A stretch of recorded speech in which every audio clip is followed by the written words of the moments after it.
Aftabuddin model উচ্চ বিদ্যালয়ে অভিভাবক ও শিক্ষার্থীদের সঙ্গে ফজলুল হক মিলনের মতবিনিময়। মোহাম্মদ মুক্তাদির হোসেনের তথ্যচিত্রে বিস্তারিত। গাজীপুর ৫ আসনের কালীগঞ্জ পুবাইল বাইরা এলাকায় বিএনপির মনোনীত প্রার্থী ও গাজীপুর জেলা বিএনপির আহ্বায়ক একেএম ফজলুল হক মিলনের সঙ্গে আফতাবউদ্দিন মডেল উচ্চ বিদ্যালয়ের অভিভাবক ও শিক্ষার্থীদের মতবিনিময় সভা অনুষ্ঠিত হয়েছে। ৭ বছরের বাচ্চারা আছে, তাদের বিনোদনের দরকার, তাদের একটা খেলার একটা জায়গা, বিভিন্ন ধরনের খেলার যে সামগ্রী আছে, এটা আমাদের প্রয়োজন। কালীগঞ্জ পৌরসভার দেওরাপাড়া মূলগাঁও এলাকায় আফতাবউদ্দিন মডেল উচ্চ বিদ্যালয় মাঠে সকাল 11টায় এই সভা অনুষ্ঠিত হয়। মতবিনিময় সভা পবিত্র কোরআন তিলাওয়াতের মাধ্যমে শুরু হয়। বিসমিল্লাহির রহমানির রহিম। তাবারাকাল্লাযী বিয়াদিহিল মুলক ওয়া হুয়া আলা কুল্লি শাইইন কাদির। কোরআন তিলাওয়াত করেন বিদ্যালয়ের ৬ষ্ঠ শ্রেণীর শিক্ষার্থী সামিউল ইসলাম। এছাড়া গীতা পাঠ করেন রাজ বর্মন এবং বাইবেল পাঠ করেন রোহিত শর্মা।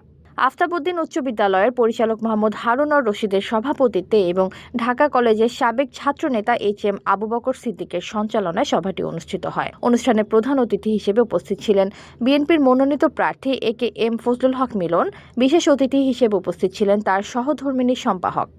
মতবিনিময় সভায় বিদ্যালয়ের অভিভাবকরা শিক্ষা প্রতিষ্ঠান ও এলাকার বিভিন্ন সমস্যা তুলে ধরেন। এ সময় তারা ত্রয়োদশ জাতীয় সংসদ নির্বাচনে বিএনপির মনোনীত প্রার্থীকে ধানের শীষ প্রতীকে ভোট দেওয়ার অঙ্গীকার ব্যক্ত করেন। এলাকাবাসীর পক্ষে বক্তব্য রাখেন বাবু সুদাসু দাস, জুলিফা আহমেদ, ইলমি ইসলাম ও মারিয়া আক্তার। শিক্ষকদের সমন্বয়ক হিসেবে বক্তব্য দেন লিটন মাস্টার। সভায় আরও উপস্থিত ছিলেন কালীগঞ্জ পৌরসভার সাবেক মেয়র লুৎফর রহমান সহ কালীগঞ্জ উপজেলা ও পৌর বিএনপি এবং এর অঙ্গ সহযোগী সংগঠনের নেতৃবৃন্দ। বাড়িতে ম্যাক্সিমাম সময় আমাদের কোমলমতি ছাত্রছাত্রী ভাই বোনেরা শিশুরা বাড়িতে কাটায়। সেখানে তারা অনুসরণ করে সবচেয়ে বেশি পিতামাতাকে এবং তার মধ্যে সবচেয়ে বেশি মাকে। এই জন্য নেপোলিয়ন বলেছিলেন, give me a good mother, I will give you a good nation.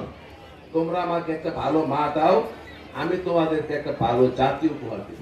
শিক্ষা প্রতিষ্ঠানের প্রথম খোরাক হচ্ছে ছাত্রছাত্রী।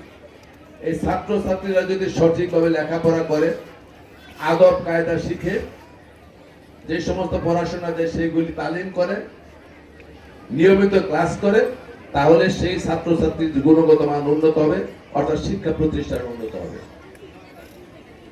2 নম্বর হচ্ছে শিক্ষক যারা পড়াশোনা করেন, তারা যদি আদর্শবান হন, নিয়মানুবর্তিতা মানেন, ছাত্রছাত্রীদের প্রতি আন্তরিক হন, ছাত্রছাত্রীদেরকে নিজের সন্তান হিসেবে মনে করেন এবং কঠোর সাধনার মাধ্যমে শৃঙ্খলা শিক্ষার গুণগত করতে গিয়ে যে সমস্ত ভাই বোনেরা ছাত্র যুবক জীবন উৎসর্গ করেছেন, ত্যাগ স্বীকার করেছেন, বঙ্গুত্ব বরণ করেছেন,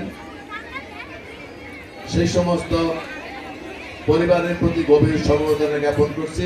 এতক্ষণ আপনাদের সাথে ছিলাম তামান্না ইসলাম তন্নি। প্রতিদিনের নিউজ আপডেট পেতে আমাদের সাথেই থাকুন।